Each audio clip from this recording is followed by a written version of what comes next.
Terima kasih masih bersama kami. Pemirsa, survei Litbang Kompas menunjukkan tingkat kepuasan publik yang tinggi terhadap 100 hari kinerja Presiden Prabowo Subianto dan Wakil Presiden Gibran Rakabuming Raka. Hasil survei ini mendapat apresiasi dari Ketua DPR RI Puan Maharani.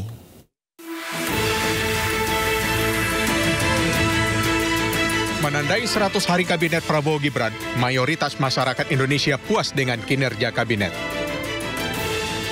Survei Litbang Kompas menunjukkan 80,9% responden mengaku puas terhadap pemerintahan Presiden Prabowo. Bahkan, hasil ini lebih tinggi dibandingkan pemerintahan Presiden Joko Widodo tahun 2015 lalu. Sekitar 19,1% responden lainnya menyatakan tidak puas terhadap kinerja Prabowo Gibran. Tak hanya itu, tingkat keyakinan publik terhadap pemerintahan Prabowo Gibran juga tinggi, yakni sekitar 89%. Menanggapi hal itu, Ketua DPR Puan Maharani mengapresiasi 100 hari kinerja pemerintahan Prabowo Gibran. Puan juga meminta pemerintah bekerja lebih keras.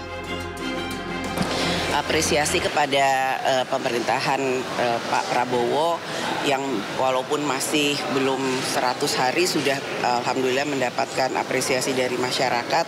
Ini merupakan tantangan dari pemerintahan yang sekarang untuk bisa lebih bekerja keras dalam menjalankan pemerintahannya sehingga apapun hasilnya adalah untuk rakyat. Jadi bekerja lebih baik, bekerja dengan lebih semangat, dan apapun yang menjadi kekurangannya akan bisa ditindaklanjuti dengan evaluasi yang terbaik bagi rakyat.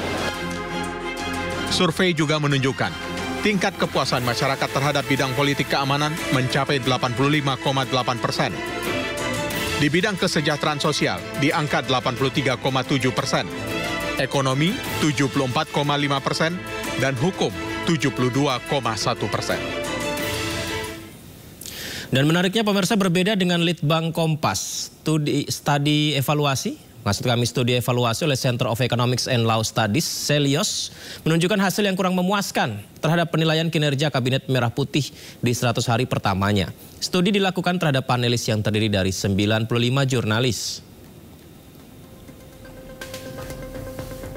Nah, ini rapor merah pemirsa yang katanya hasil studi menunjukkan Presiden Prabowo Subianto rapornya 5 dari total 10 poin. Wapresnya mendapat rapor lumayan rendah ya, 3 dari 10. Dan sebagian besar responden menilai pencapaian program kerja kualitas komunikasi tidak memuaskan.